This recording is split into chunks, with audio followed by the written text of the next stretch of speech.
aller sur le terrain immédiatement, retrouver l'une de nos équipes. Alors, qui est réellement prêt ce soir? Est-ce que c'est Alexandra Bischoff peut-être et Olivier Campan? Alors, on va retrouver Alexandra Bischoff et Olivier Campan. Où est-ce que vous vous trouvez très précisément, ma chère Alexandra? Alors bonsoir Thierry, actuellement nous sommes à Andernos, où on a vu toute la journée pompiers, bénévoles, agriculteurs se mobiliser pour éteindre ces dernières fumerolles. Et comme vous le voyez sur les images d'Olivier Campan, voilà ce spectacle assez désastreux, cette forêt complètement ravagée. On le rappelle, au total 42 000 hectares complètement saccagés par les flammes. Alors le combat n'est pas terminé, ils doivent encore circuler de part et d'autre du territoire. Certains nous ont confié leur fatigue, Thierry, car ils sont mobilisés depuis le premier jour, mais également leur inquiétude, faut quand même le dire, parce que même si aujourd'hui la situation elle paraît un petit peu plus stable, on peut quand même le dire, il faut rester vigilant, et ça on le répète souvent au cours de notre antenne, parce que les conditions météo elles peuvent évoluer. Là on sent le vent qui se lève, il y a encore une grosse chaleur sur le territoire, donc voilà, pour l'instant pas trop de risques à première vue sur ce secteur, mais des fumerolles qui repartent un petit peu partout. Et bien entendu, toujours une grande mobilisation. Les bénévoles ne lâchent rien, ils restent mobilisés auprès des pompiers et auprès des agriculteurs. Mais Thierry, le combat continue, même si il y a un petit retour à la normale. On l'a vu tout à l'heure, ces habitants qui rentrent chez eux, qui sont également soulagés, mais qui gardent tout de même une petite valise au cas où ils doivent partir dans l'urgence. Oui, on l'a vu grâce à vous, grâce à toutes nos équipes. Nous étions avec une habitante d'Audange tout à l'heure, effectivement, qui avait un sourire très important et qui nous disait que son premier réflexe ce soir, c'était de retrouver son mari, de prendre l'apéritif avec son mari, avec ses voisins et de célébrer l'anniversaire de l'une de ses copines. Et ça, c'est ce qu'on a envie de retenir, même si on voit avec vous, Alexandra Bischoff, que le combat continue, Alexandra. Oui Thierry, le combat continue, il faut le rappeler. Maintenant, c'est vrai que toutes ces scènes nous font extrêmement plaisir. On le constate sur le terrain quand on voit ces habitants qui retrouvent leur domicile après plusieurs jours d'angoisse. On a pu parler hier soir à Cestas à des habitants qui nous ont confié avoir eu un exil, si je peux dire, un petit peu compliqué. Il y a une dame qui nous racontait ne plus avoir d'essence, d'autres qui ne savaient pas vraiment où loger. Voilà, des petites scènes un peu inquiétantes, d'autres aussi qui étaient en vacances, qui n'étaient pas sur place et qui ont suivi un petit peu toute cette situation de loin et qui ont attendu vraiment d'arriver sur place pour découvrir leur domicile et savoir bien entendu s'il était encore debout, si malheureusement il avait été ravagé par les flammes. Mais tout de même un certain soulagement pour ces habitants, Thierry, et vous faites bien de le rappeler. Merci pour tout ce que vous faites, Alexandra Bischoff, avec Olivier Campan. Et on vous retrouvera peut-être dans le courant de cette émission.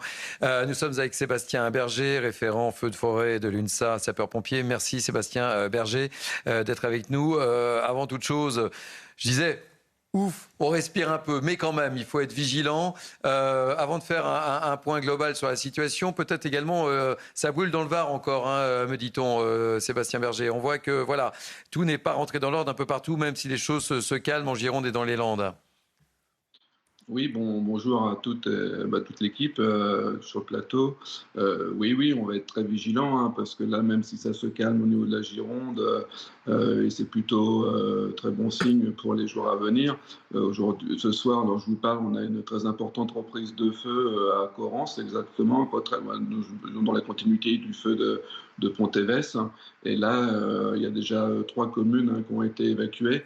Et là, on reprend un peu la réplique d'il y a une dizaine de jours. Ça devient compliqué. Puis là, ce départ, les départs de feu qui est à craindre vers 17h, 18h, c'est que très rapidement, on va avoir la nuit aéronautique, donc les moyens aériens ne pourront plus voler.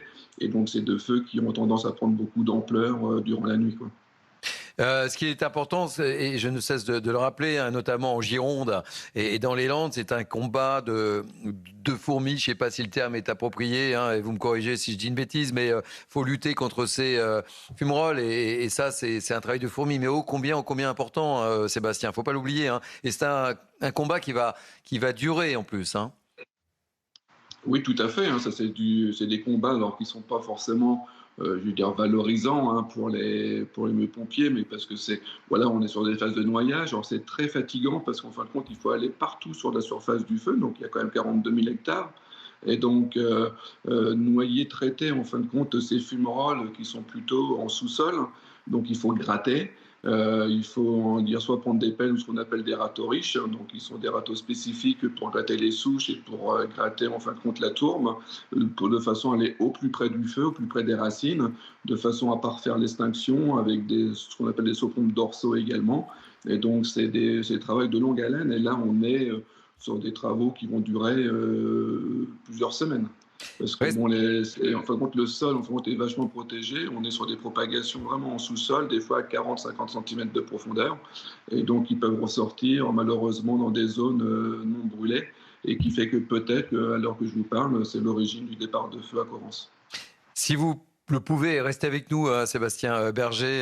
Je rappelle que vous êtes référent feu de forêt de l'UNSA, sapeurs-pompiers. Mais on va aller sur le terrain. C'est important, le terrain. On a nos équipes, les équipes de CNews qui accompagnent évidemment les soldats du feu, mais également ces retours des personnes évacuées. On va retrouver Julia Ferrante et Coralie Auberti. Vous êtes du côté d'Audange, si je m'abuse, ma chère Julia Ferrante. Audange, on respire. On est content de revenir dans sa commune. Tout à fait, Thierry. Nous sommes absolument, Thierry. Ici à Audange, tout le monde est effectivement très soulagé de revenir et de pouvoir récupérer leurs habitations. Je suis avec Madame la maire d'Audange. Bonjour Madame la maire. Alors expliquez-nous ce que vous avez mis en place pour que toutes les personnes évacuées puissent retrouver leur logement. Alors nous avons mis en place un certain nombre de dispositifs pour les personnes qui sont isolées, notamment les personnes de plus de 65 ans. Donc depuis le début de la crise, il y a des appels téléphoniques pour 2000 personnes. Voilà, donc il y a toute une équipe d'élus et d'agents municipaux qui passent des appels, qui sont autour de moi et on continue tout aujourd'hui. Vous avez compris que la population est rentrée depuis ce midi, mais nous continuons à appeler des appels parce qu'on sait que le retour va se faire de façon échelonnée et on veut savoir si les personnes ont besoin d'aide, si ont besoin de nous. Nous sommes là et donc la mairie restera ouverte, par exemple aussi demain pour apporter de l'assistance. J'ai aussi toutes mes aides à domicile et le service d'action sociale qui appelle, qui est auprès des personnes qui sont isolées, qui bénéficient de l'accompagnement de la mairie. Donc là aussi, une activité très forte depuis le début de la semaine. Elles sont toutes mobilisées, nos aides à domicile, toute l'équipe avec les élus. Il y a un élan de solidarité énorme. L'objectif, c'est d'accompagner au mieux les habitants et habitantes. Nous sommes là. Le message à passer, c'est que les élus et les services sont présents. Et je veux absolument entourer et accompagner les habitants d'Audange. Je sais qu'à Audange, deux des quartiers de la ville n'ont pas, eux, été autorisés encore à évacuer. Oui, tout à fait. Je vais d'ailleurs d'ici quelques minutes retourner au PC de commandement de l'Aige pour ces deux quartiers, pour voir si effectivement ces deux quartiers peuvent revenir très prochainement à Audange. Je ne vous oublie pas, j'y travaille et donc je pourrais dire dans quelques temps qu'est-ce qu'il en est de ces deux quartiers qui retrouveront, je l'espère, très prochainement leur domicile. Et comme je l'ai dit, on va reprendre le cours de nos vies. J'imagine que pour vous, c'est un soulagement de voir revenir les habitants de votre ville. On vous a vu sur les réseaux sociaux ce matin les accueillir. On vous sent d'ailleurs un petit peu ému. J'imagine que pour vous, c'est émouvant. C'est un soulagement ? Oui, c'est un soulagement énorme parce que je sais que quand on est loin de chez soi, quand on est parti dans des circonstances comme une évacuation en quelques minutes, c'est un traumatisme, bien sûr. Donc beaucoup d'émotions tout à l'heure de les voir revenir. J'y travaille depuis une semaine pour faire revenir ma population. J'étais vraiment très heureuse de les accueillir de nouveau. La population, les gens pleuraient, donc bien évidemment, c'est cette décharge émotionnelle très forte. Et puis la reprise des activités économiques, c'est indispensable. La vie doit reprendre. Il faut que toutes les activités réouvrent et les commerces ont réouvert cet après-midi et donc c'est vraiment une grande satisfaction et un grand soulagement de voir cette vie reprendre ici à Audange sur le bassin d'Arcachon. Merci beaucoup Madame la maire. Vous le voyez Thierry, ici la vie reprend son cours petit à petit. C'est une émotion très positive ici, tout le monde est très soulagé. Julia Ferrante, j'ai une petite question à poser à Madame le maire, si vous pouvez être mon interprète avec Coralie Auberti. Qu'est-ce qu'elle a prévu de faire ce soir pour célébrer ce retour? C'est une question très personnelle, mais est-ce qu'elle a prévu quelque chose? Je ne sais pas, un apéro avec ses amis, avec ses administrés, avec son personnel municipal? Est-ce qu'elle a prévu quelque chose de particulier? On a envie de savoir. Madame la maire, est-ce que ce soir vous avez prévu de fêter le retour des habitants avec vos élus, avec tout le monde? Alors nous aurons l'occasion bien sûr de fêter tous ensemble avec toute la population le retour de la vie. Là les équipes municipales sont, je pense, tout le monde ne me l'a pas dit, mais je pense qu'ils sont assez fatigués les élus parce que ça a été quasi H24 depuis une semaine, mais depuis ce matin en fin de compte en travaillant parce que nous notre plaisir et notre sens d'élu c'est d'être au service de nos habitants, donc c'est ça qui nous motive et donc voilà on est tous ensemble réunis pour organiser ce retour et c'est ça vraiment qui nous fait plaisir. D'abord moi ce qui me motive dans ma vie c'est d'être utile pour mes habitants. Voilà, c'est ce qui me fait me lever tous les matins. Alors en ce moment comme je me suis pas couchée, je me suis pas levée. Donc voilà, je suis pour mes habitants à H24 et 100%. Merci beaucoup, Madame la maire. Si vous n'avez pas d'autres questions, Thierry, voilà, ce sera surtout l'heure du la réponse repos à ma et question. après de la célébration du retour. J'ai la réponse à mes questions. Vous avez été une parfaite ambassadrice et j'imaginais bien qu'elle avait prévu quelque chose avec ses administrés et son conseil municipal. Et vous la saluez de ma part en tous les cas et vous la félicitez comme tous les élus qu'on a pu recevoir au cours de nos émissions, qu'on a pu interroger grâce à vous et grâce à toutes les équipes de CNews mobilisées sur le terrain. Sébastien Berger, c'est grâce à votre travail, hein, si on voit ces sourires, ces élus heureux, ces commerçants souriants, c'est grâce à vous tout ça. Hein. C'est ce qui nous fait, c'est ce qui fait qu'en fin de compte, on adore ce qu'on fait comme métier, hein, comme travail. Hein, c'est d'être pompier, hein, c'est surtout le regard des gens et après le sourire et le fait d'entendre, on raconte à Madame le maire, accueillir de nouveau ses habitants, pour nous c'est une réussite. Malgré, alors je n'oublie pas, hein, malgré le fait qu'on ait perdu 4 collègues, le fait qu'il y ait eu des maisons qui ont été sinistrées, etc. Mais voilà, pour nous, c'est malgré tout une réussite de permettre aujourd'hui à ces habitants de rentrer. Et donc cette solidarité qui existe, hein, ces mains, en fin de compte, qui nous sont tendues en permanence et ce soutien. Donc je ne le cache pas, hein, j'ai eu, on va dire, un peu de polémique sur les réseaux sociaux par rapport à une annonce que j'ai faite sur votre chaîne. Et donc, voilà, j'ai beaucoup de soutien en fin de compte de la population et des habitants par rapport au travail que mes collègues ont effectué sur place. Et donc, grâce à eux, ça nous donne envie de continuer à nous défendre, de continuer à dire la vérité. Et qu'est-ce qu'on vous reproche? Rappelez-le à nos auditeurs d'Europe 1 et téléspectateurs de CNews, Sébastien Berger. Alors, ce qu'on nous reproche, hein, c'est de dire tout simplement hein, qu'à l'heure d'aujourd'hui, on n'a pas été écouté par rapport à ce qui s'est passé en 2022. Et donc, on est en manque de moyens matériels, on est en manque de moyens humains. Il y a un manque de considération par rapport à nos supérieurs, par rapport, en fin de compte, à l'État concernant la sécurité civile. Et donc, après, comme je dis aussi à chaque fois, je dis, bon, il faut certes polémiquer, mais après, c'est pas le moment, je suis d'accord. Là, on a été en guerre, on est certainement encore en guerre avec le feu du Var qui reprend, mais j'ose espérer, on espère qu'en fin de compte, on va dire, il y aura des rétextes, donc des retours d'expérience qui seront effectués sur ces méga feux.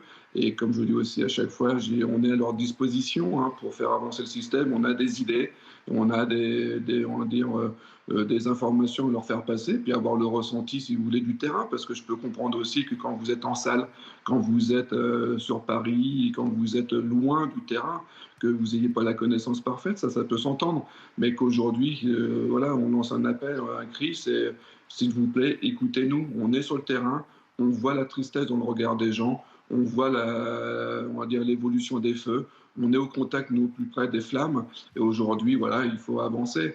Et là, je le reprends, hein, c'est qu'aujourd'hui, la polémique aussi, c'était au fait que nous, on était au courant de certaines choses par rapport, en fin de compte, aux moyens aériens qui étaient disponibles au niveau du département ou de la zone ou au niveau national.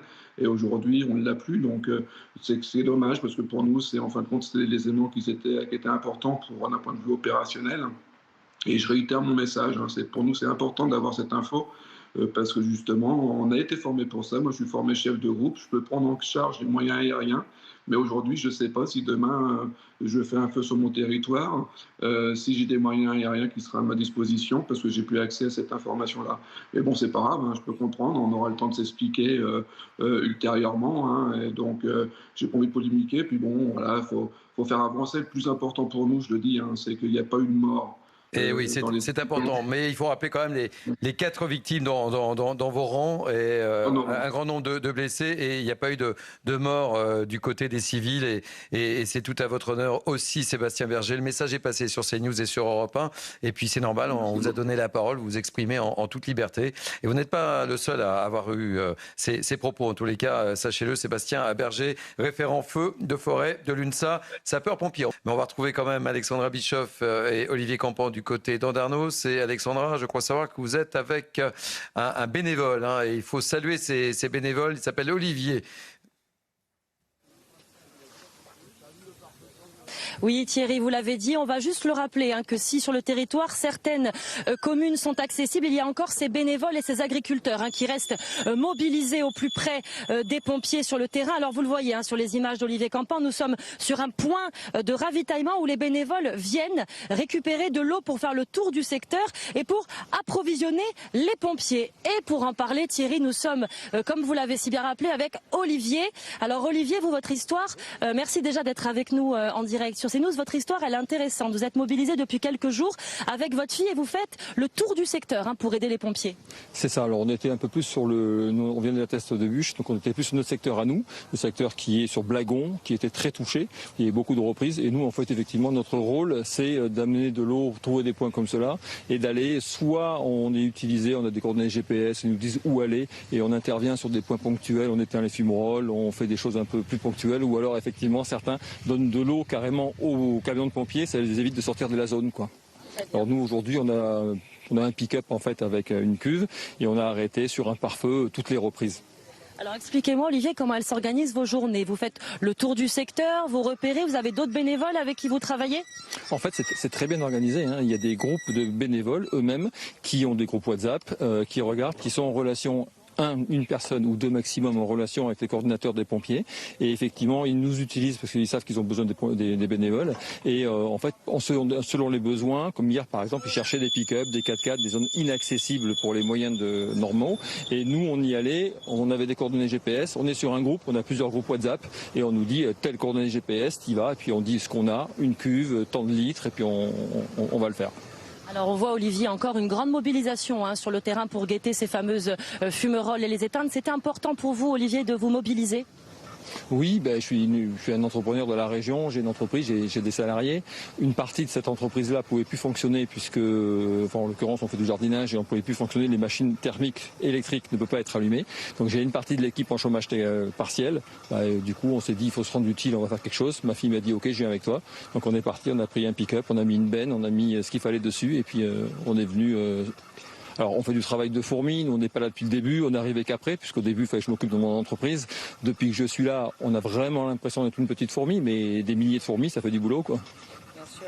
C'était important pour vous d'être présent, d'être mobilisé. Est-ce que aujourd'hui, Olivier, vous avez quand même un certain soulagement? On pense que la situation s'améliore un petit peu, même si on le rappelle, il y a encore une grande mobilisation. Oui, évidemment qu'on est soulagé. Après, on a déjà vécu 2022, puisque nous, on était sur la thèse de bûche, donc on a déjà évacué en 2022. On revit là, oui, effectivement, on sait que là, effectivement, ça va enfin un peu mieux et ça va, on est sur la bonne courbe. Pour autant, on se dit qu'on n'est que fin juillet, donc on est quand même très inquiet, quoi. Olivier, quel est le programme là pour ces prochains jours? Vous allez continuer avec votre fille à faire le tour du territoire pour aider les pompiers, les agriculteurs? Non, mais là ça dépend, en fait ça dépend pas vraiment de nous. Aujourd'hui ça va beaucoup mieux, donc c'est quand même positif. Là à l'instant T, les deux groupes sur lesquels nous sommes inscrits, groupe de bénévolat, on nous a dit que pour l'instant on mettait un peu en stand-by, donc les pompiers savent qu'on est là, évidemment qu'ils gardent en priorité les professionnels et pour pas que nous on se blesse. Dès qu'il y a besoin, j'espère qu'il y aura plus besoin, ils nous rappelleront, mais a priori là je pense qu'on va être en stand-by à partir d'aujourd'hui et demain. Merci beaucoup d'avoir été en direct avec nous sur CNews, Olivier, merci. Alors vous l'aurez compris Thierry, la mobilisation continue encore aujourd'hui, un certain soulagement parce qu'on constate quand même une accalmie sur le territoire, mais on le rappelle, il faut rester vigilant. Ce sont quand même 42 000 hectares qui sont partis en fumée. Ouais, vous avez raison de rappeler ce chiffre, 42 000 hectares. Alexandra Bischoff avec Olivier Campan. On va retrouver une autre de nos équipes du côté d'Andernos aussi, Nicolas Roger, Malo Steiner. Nicolas Roger, où est-ce que vous êtes précisément au moment où on se parle sur Europe 1 et sur CNews? Nous sommes à Andernos-les-Bains et c'est là, il y a 2 heures environ, que les barrages, un petit peu plus loin vers Lenton, ont levé, les gendarmes ont justement levé le barrage pour laisser passer les plus de 50 voitures qui attendaient justement de pouvoir, ces habitants qui attendaient de pouvoir rentrer chez eux. Alors les voitures sont rentrées à l'intérieur de la commune, il y avait des klaxons, des gestes, des démonstrations de bonne humeur, de joie. Et il y avait également une forme de soulagement. Nous avons pu échanger justement avec ces habitants dans leur voiture qui pouvaient enfin regagner leurs habitations. Je vous propose d'écouter justement leur démonstration, leur témoignage de soulagement. De se faire évacuer comme ça, recevoir une alerte sur le téléphone et de partir, tout laisser en plan et ne pas savoir si on va pouvoir rentrer, dans combien de temps, l'incertitude surtout. Quand on part un petit moment, puis avec les événements, le contexte actuel, c'est vrai que c'est pas facile et là ça nous fait du bien de revenir. La liberté, le retour à une vie normale et voilà, on pense très fort aux forces de l'ordre et aux pompiers qui ont œuvré. Ça arrive. Et désormais, voilà, place à un autre enjeu, celui de l'activité commerciale. Voilà, nous avons croisé dans la ville depuis 1 heure un restaurant ouvert. Ce sera l'enjeu justement de rétablir cette activité commerciale ici à Andernos-les-Bains. Merci Nicolas Roger avec Malo Steiner. Ça fait du bien, Joseph Tounel, de voir cette vie qui reprend, ses commerces. Ça fait du bien. Les commerces, il n'y a pas que les commerces, toute l'activité économique, comme les personnes ont été évacuées des territoires, c'est-à-dire que toutes les entreprises ont été à l'arrêt. Et donc il faut que ça reparte économiquement. C'est un enjeu majeur pour le tourisme parce que c'est la période où ils font le gros de leur chiffre d'affaires. Et en même temps, dans cette période de crise, quand on voit les bénévoles, quand on voit tous ceux qui nous disent c'est mes voisins qui m'ont accueilli, c'est ma famille qui m'a accueilli, on voit que les liens sociaux existent et que les liens sociaux en cas de crise, ils sont indispensables et majeurs. Ça contrebalance la tristesse qu'on peut avoir, voire la colère, quand on voit que certaines maisons ont été cambriolées. C'est-à-dire que dans cette période de crise, on voit toute la générosité, tout le dévouement. Et en même temps, il y a la crasse à côté avec ceux qui osent aller cambrioler ces maisons.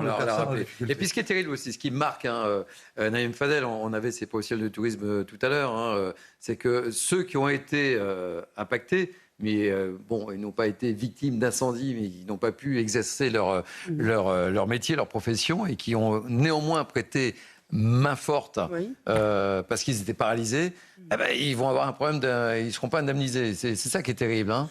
Oui, mais ça, j'espère que le gouvernement va revenir sur ça et qu'il va effectivement décréter une exception pour avoir un regard de tous ces sinistrés, notamment celui, par exemple, qui a un camping et qui disait effectivement mon camping n'a pas été touché, mais j'ai été impacté puisque les gens ont dû partir. Et moi, je voudrais aussi souligner le témoignage d'une restauratrice, je l'ai trouvé formidable, qui, avec son époux, donc le village ou la ville, a été complètement désertée. Les gens ont dû partir, effectivement, mais elle est restée pour aider les pompiers. C'est-à-dire qu'elle a dit, mais nous, on avait les frigos pleins, si je puis dire des choses comme ça. Je crois qu'elle était intervenue chez nous. C'est pas exactement, je crois que oui, exactement, c'était chez vous. Merci de regarder notre émission. Vous voyez que je vous regarde. Et donc, c'était chez vous. Et elle a dit, avec mon époux, on s'est retroussé les manches et on a cuisiné pour les pompiers. Je trouve ça formidable. Alors, moi, je vous avoue, je suis extrêmement émue. Parce qu'effectivement, notre pays ne va pas bien. C'est un pays quand même fracturé. Et aujourd'hui, de voir de tels élans de solidarité, de spontanéité, de tout niveau social d'ailleurs, qui nous émeut et qui nous donne la fierté tout simplement d'être français. C'est vraiment le peuple de France et tous ces agriculteurs qui sont maltraités. Par les différents gouvernants et notamment par nos escrocs de l'écologie et qui ont été, mais vous avez vu, promptes à venir donner un coup de main. Alors je ne sais pas si c'est ce dont parle Naïma, mais il y a des restaurateurs qui est allé donner aux pompiers parce que de toute façon, ils avaient les denrées et l'administration est venue leur reprocher de rompre la chaîne du froid. Et donc vous ne pouvez pas les donner aux pompiers parce que vous rompez la chaîne du froid obligatoire pour la restauration. C'est qu'on voit qu'il y a l'élan de générosité. Et à un moment donné, à côté, il y a une administration stupide, bête et tatillonne qui vient. J'ai bien aimé tout à l'heure David Linard, la France qui fait. Il y a la France qui fait, ce sont ses restaurateurs. Et la France qui ne fait pas et qui défait, c'est cette administration quand elle est stupide. Et d'ailleurs, cette restauratrice à laquelle vous faisiez référence me le disait, c'est qu'en fait, ces pizzas, elles allaient être perdues. Non, mais donc, en fait. entre gaspiller de la nourriture, parce que voilà, le restaurant était fermé et aider les sapeurs-pompiers, sincèrement, si on pouvait faire fi de cette lourdeur administrative. Exactement, mais la norme. Mais non, mais c'est important enfin, moi je ne savais pas et vous nous avez révélé quelque chose, Joseph, qui moi me heurte absolument. Mais ça rappelle aussi, vous avez cité aussi David Lisnard, qui n'arrête pas de dire, mais on n'en peut plus de ces normes sur normes, etc., qui tue toute initiative et tout élan du coup de solidarité. Alors je voudrais juste rappeler que pour le coup, le principe de précaution, eh bien, c'est un homme de droite qui l'a mis en place, puisque c'est Jacques Chirac. Allez, les amis, on a pour habitude... Désolée. On a pour habitude, ma chère Naïma Fadel, de faire un point météo avec Patrick Marlière. Alors, parfois, il m'a annoncé de mauvaises nouvelles, parfois, il m'a annoncé de bonnes nouvelles. Que va-t-il nous annoncer? Parce que c'est important quand même, hein, même si on est dans une période d'accalmie, mais assez flamèche. Qu'est-ce que vous allez nous annoncer, Patrick Marlière, pour les jours à venir en tant que météorologue? Bonsoir, Patrick. Et vous êtes venu à réguler de cette émission et je vous en remercie parce que vos propos sont toujours très précis, tout comme notre service météo, notamment Karine Durand au Sandra Larue, que je salue aussi. Patrick Marlière, alors... Et sans oublier Alexandra Blanc. Et sans oublier que je salue évidemment Alexandra Blanc, oui. Et donc, pour les prévisions météo, il y en a de deux sortes, pour le court terme et le moyen terme. Le court terme, c'est par rapport à ce soir et l'étonnement peut-être sur quelques endroits où il y a des reprises des feux. C'est le cas dans le Var, où effectivement les vents sont plus soutenus. Et il ne faut pas oublier que le sud-est de la France est en vigilance canicule encore aujourd'hui. Je regardais les maximales de la journée, on a encore effleuré les 40 degrés dans ce secteur. Donc des températures très élevées, un vent qui se renforce en fin d'après-midi et évidemment une humidité qui est encore très basse. Donc voilà le pourquoi, dans le Var, en tout cas, la reprise de ces quelques feux. Sur la Gironde, ce sont essentiellement des feux de tourbe que l'on va reprendre par endroits, des feux qui sont associés évidemment à la situation passée et qu'il faut continuer d'arroser. D'ailleurs, les acteurs sur place signalaient que cette activité-là, ils en ont pour plusieurs semaines, plusieurs mois et peut-être pendant plus d'un an. En tout cas, la situation sur le sud-ouest se calme vraiment pour ce soir et on va retrouver sur ces régions un temps calme et ensoleillé pour ce week-end sans forte chaleur. Les orages qui étaient le deuxième élément à suivre, il y en avait sur le Massif central, sur la région lyonnaise actuellement qui sont parfois assez forts, qui remontent sur le nord-est et donc l'Alsace et la Lorraine seront touchés un peu plus tard, donc en fin de journée et en soirée. Et puis des orages aussi sur le nord des Alpes. La situation sur ces secteurs va s'améliorer en première partie de nuit. Mais effectivement, en deuxième partie de nuit, là, on sera tranquille avec l'activité orageuse et l'activité des vents sur la plupart du territoire. Pour les jours prochains, ça a été signalé dans vos bulletins météo aussi, la chaleur revient ce week-end. Donc dimanche, on va dépasser les 30 degrés sur de très nombreuses régions. Ça sera le cas lundi, mais à partir de la semaine prochaine, lundi, mardi, une dégradation orageuse est de nouveau prévue, mais cette fois sur quasiment l'ensemble du territoire. Donc vous voyez, on n'est pas quitte à faire le point sur les événements météo majeurs. Ils vont nous intéresser encore la semaine prochaine, mais pareil, dans les tendances météo sur le mois d'août, on l'a déjà évoqué sur votre antenne, il semblerait que nouveau dôme de chaleur semble revenir à partir du 10 ou 11 août. Donc la situation sera encore à surveiller quasiment tout le reste de l'été. Et la préoccupation, donc, pour résumer, ce soir, c'est plutôt le Var, hein, Patrick Marlière. Hein, c'est là où il faut être... C'est le Var où la chaleur est vraiment encore très marquée, la sécheresse très présente et que les vents se renforcent. Ils ont changé souvent d'orientation. Il y avait les orages qui arrivaient du golfe du Lion qui ont touché les Bouches-du-Rhône, qui arrivent sur le Var actuellement. Ils ont perdu leur activité orageuse, mais les vents sont là. Donc c'est ces vents, les fortes chaleurs et évidemment une humidité très basse. Tout est réuni pour que malheureusement la moindre étincelle repart un peu partout sur ce département. Merci Patrick Marlière, toujours aussi précis météorologue et merci de nous être fidèles. Vous nous êtes une grande utilité évidemment dans nos émissions.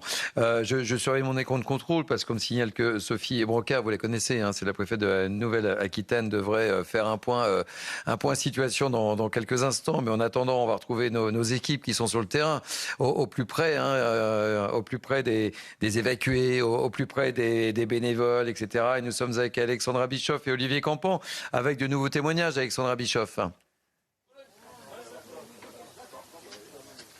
Oui, Thierry, alors on l'a souligné tout au long de cette émission et même un petit peu avant, cette solidarité sur le territoire. Et nous sommes toujours au point de ravitaillement. Nous étions tout à l'heure avec Olivier, mais cette fois-ci avec Virginie. Virginie qui est bénévole, qui est mobilisée depuis le premier jour et qui est ici sur ce point et qui donne à manger, nourrit, s'occupe des pompiers, des agriculteurs, des autres bénévoles d'ailleurs mobilisés. Virginie, bonjour, merci d'être avec nous en direct sur CNews. Alors expliquez-nous un petit peu votre mission depuis le début de cet incendie. Alors nous sommes arrivés mardi après-midi avec mon amie Muriel. Voilà. On a fait des demandes sur les chapiteaux, des tables, des chaises pour amener un petit peu de confort à toutes les personnes qui avaient le temps de remplir les cuves d'eau et de venir un petit peu trouver un petit confort aussi avec de l'eau fraîche, des boissons fraîches. Et petit à petit, ça s'est arrangé. Voilà, on a ramené un peu de confort un peu plus tous les jours. Voilà, c'est des gens qui sont là aussi la nuit. Donc on laisse un petit peu d'eau la nuit aussi. Voilà, parce qu'il y a des bénévoles qui ont tourné la nuit en sécurité. Voilà. Et notre quotidien, c'est beaucoup d'écouter en fait les retours des forêts. On écoute beaucoup les gens. Voilà, parce que ça a été très très dur pour eux. Par manque de moyens aussi. Voilà, petit à petit, les organisations se sont faites. Voilà. Voilà, le quotidien de 8h30 à peu près à 20h le soir. Voilà, chapeauté par Marilyn Delcroix et son mari, son fils Guillaume, qui est beaucoup, lui, sur l'organisation des forêts, des accès aux forêts. Voilà, et puis après, toutes les aides des restaurants, des boulangers, des pharmacies. Voilà, du marché, voilà, même des potagers. Il y a des gens qui ont réussi à récupérer des légumes, des potagers qui s'abîmaient. Donc on est allé arroser, on a récupéré et voilà. Voilà, des petites mains le matin qui ont fait des sandwichs aussi. Voilà. Virginie, quand on est arrivé à ce point de ravitaillement, on entendait vos collègues qui sont sur place saluer votre investissement avec Muriel depuis le début de cet incendie. Ils nous ont dit il faut absolument que vous allez voir Virginie et Muriel, elles sont investies, elles ont fait un travail remarquable. On imagine, alors peut-être aujourd'hui quand même un certain soulagement quand on voit qu'il y a une certaine accalmie de la situation. Ouais, alors pour intervenir juste, Muriel s'est occupée beaucoup des soins parce qu'elle est infirmière aussi, en plus du service alimentaire et des boissons. Voilà. Et moi j'ai apporté des soins en médecine chinoise aussi pour réconforter un peu les pompiers, des petits bobos, des douleurs d'épaule, de cou. Et tout ça, voilà, c'est fait dans une bonne ambiance. On a quand même essayé de garder un petit peu d'humour, voilà, et de les accueillir avec un maximum de sourire malgré tout. Et alors vous, Muriel, comment vous avez vécu cette situation? Vous êtes également mobilisée depuis le premier jour, vous avez dû apporter beaucoup de soins. Je ne sais pas si j'ai apporté beaucoup de soins, mais enfin j'ai soigné tous les jours des gens parce que ils sont allés au feu. Vous voyez, c'est pas des professionnels, donc oui, il y a eu pas mal de petits soins au quotidien à faire. Moi, je les trouve fantastiques. Je suis absolument impressionnée par tous ces bénévoles qui habitent Andernos et qui ont été présents nuit et jour pour faire en sorte que le feu n'arrive pas chez nous. On le rappelle aussi, ils étaient nombreux, ces bénévoles. Oh oui, je crois qu'au plus fort, on a été 200, je crois, et on est à peu près 200 là. Donc, vous voyez, c'est des gens qui toute la journée passent, viennent nous voir, nous parlent, se réconfortent, on les soigne, et puis après, ils repartent au front, comme on dit. Et tous les soirs aussi, nous sommes reçus par l'entreprise de Monsieur Convenant, voilà, sur la zone artisanale, voilà, avec des repas. Est-ce qu'on s'attendait à une si grande solidarité, à une si grande générosité sur le terrain, Virginie? Oui, oui. Je connais le bassin depuis 1977, je ne suis pas étonnée du tout. Voilà. Il y a eu un élan incroyable, tous les agriculteurs mobilisés, tous ces habitants qui ont relogé des gens qui avaient tout perdu. Voilà, un travail assez remarquable. Comment vous vous sentez aujourd'hui? Un petit peu soulagée parce que la situation s'arrange, mais un petit peu fatiguée, mais en même temps désolée de savoir qu'au-dessus de nous, en fait, tous ces dirigeants ont été complètement inexistants, absents et incapables. Voilà, ce sera le mot de la fin. Tous incapables. Merci beaucoup pour ces témoignages. Alors vous l'entendez, Thierry, une grande mobilisation, une grande solidarité qui continue ici sur le terrain à Andernos. J'entends aussi, j'entends également la colère exprimée, Alexandra Bischoff, par cette personne que vous avez interrogée. Les mots étaient sévères. Les mots étaient sévères, Thierry, puis il y a aussi une grande émotion ici. On sent une grande fatigue. Il y a eu, comme je vous ai expliqué, une énorme mobilisation. Ces gens, ils ont été sur le terrain du début à la fin. Ils ont été au plus près des gens. Et c'est vrai que dans notre carrière de journaliste, on n'a pas souvent l'occasion de voir ça, cet élan de générosité, cette solidarité. Ce sont vraiment des choses qui nous touchent vraiment de très près, Thierry. Merci Alexandra Bischoff avec Olivier Campan. Joseph Touvenel. Il y a quelque chose. La vérité sort parfois. Hein. Mais il y a quelque chose qui est très frappant. C'est que là, ça réunit tous les Français, c'est-à-dire des ouvriers, des commerçants, des salariés, des chefs d'entreprise, tous. C'est-à-dire que c'est une démonstration que la lutte des classes est une vaste ânerie et qu'on est beaucoup plus fort ensemble avec nos différences. Et là, le peuple français, celui qui agit, la France qui fait, pour reprendre ce terme que j'aime bien, la France qui fait, c'est une France solidaire.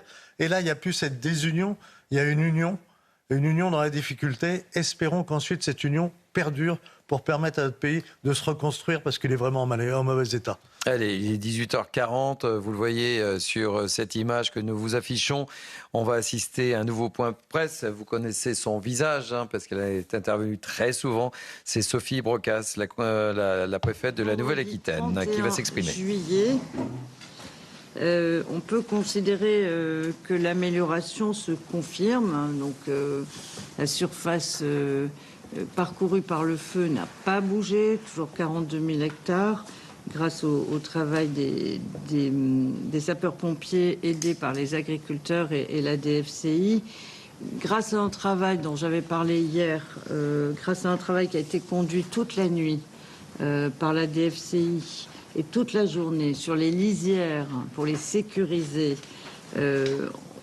grâce à ce travail, on a pu autoriser aujourd'hui les habitants de plusieurs communes à regagner leur domicile. Je veux parler de Biganos, Audange, sauf une petite partie des quartiers qui étaient plus isolés, la Pointe-Émile et Lubec, Andernos et Lanton. Donc les gens sont autorisés à regagner leur domicile, évidemment, les commerces et les entreprises à fonctionner. Et c'est aussi le cas des campings de Lacanau qui ont pu réouvrir.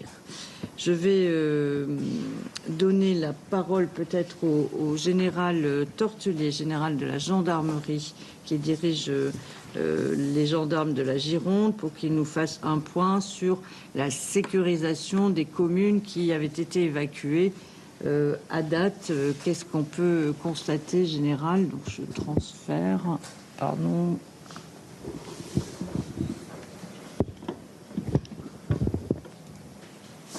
Donc, s'agissant effectivement du mouvement actuel de réintégration, ce mouvement se passe comme depuis le début de la séquence, c'est-à-dire en bon ordre et dans le calme. Les opérations sont tout à fait terminées sur Béganos et Audange, à tel point que les commerces ont déjà pu réouvrir dans ces deux communes-là. Sur les communes en cours de traitement, Andernos et Lanton, donc les opérations sont en cours et se passent de manière tout à fait fluide.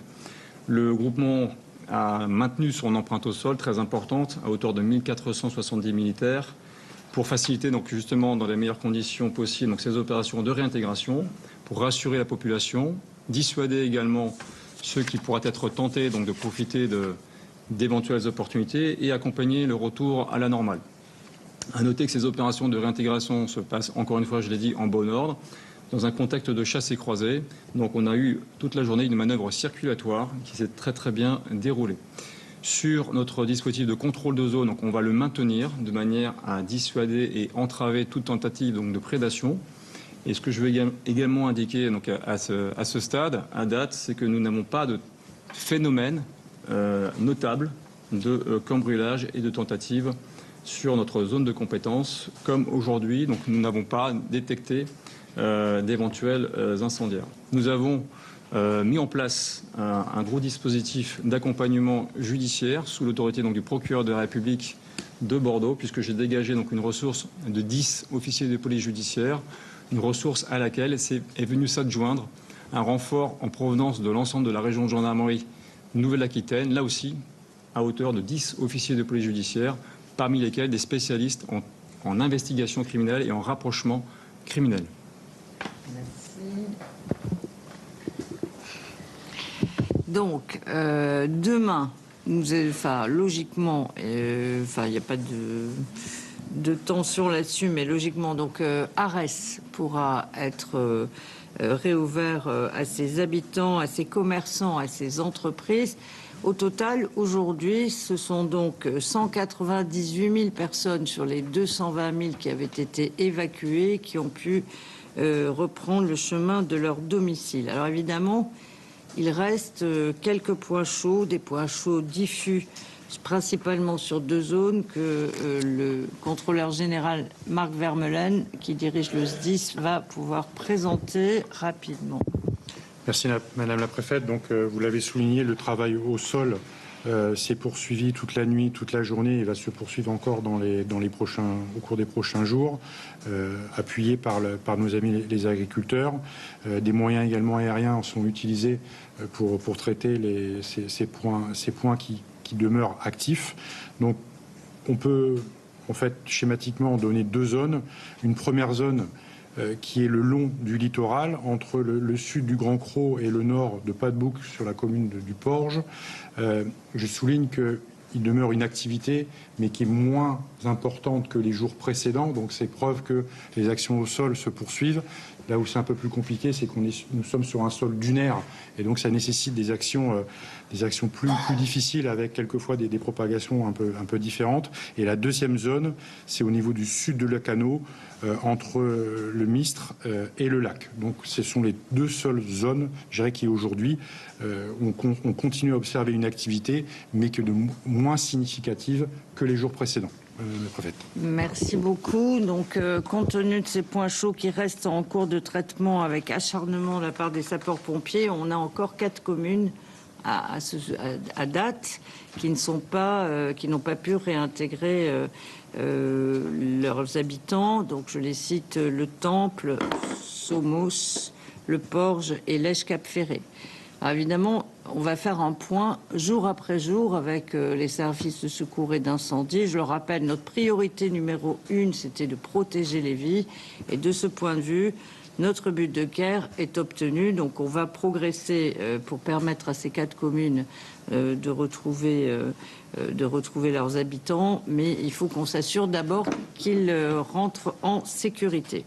Une amélioration aussi du côté de la circulation, puisque les trains rouleront au sud de Bordeaux à compter de samedi 1er août.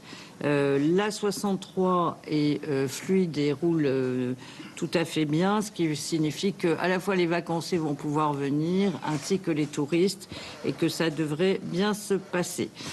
Du côté des personnes vulnérables, je vais donner la parole à Mathilde Marmier qui va faire un point au nom de la Direction générale de l'ARS de Nouvelle-Aquitaine, et peut-être aussi ce soir à celui qui est à mes côtés, le docteur Thomas Meignier, qui dirige le service des urgences du CHU de Pellegrin, de Bordeaux, qui va aussi faire un point sur l'ensemble des moyens qui ont été mobilisés dans cet événement exceptionnel par sa gravité, par son ampleur, mais face auquel on a déployé des moyens à la mesure. Voilà. D'abord, Madame Marmier, pour les personnes vulnérables.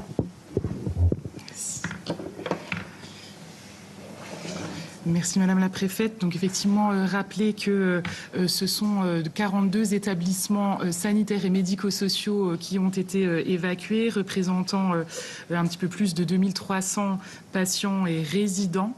Donc à compter de lundi, ces personnes vont progressivement pouvoir réintégrer leurs établissements d'origine. Donc nous sommes à l'Agence régionale de santé d'ores et déjà en lien avec les établissements à la fois qui ont accueilli ces personnes, mais également ceux qui ont été évacués, pour pouvoir organiser cette réintégration progressivement à compter de lundi dans les meilleures conditions, notamment puisque effectivement il convient de s'assurer à la fois que les procédures de bio-nettoyage ont pu être conduites dans les établissements, que le personnel est en nombre, et donc ce sont ces conditions ainsi que les conditions de transport qui sont en train d'être travaillées avec les établissements pour que ces réintégrations puissent se faire à compter du tout début de semaine prochaine. Merci. Docteur, peut-être. Oui, merci Madame la Préfète. Bonjour à toutes et à tous.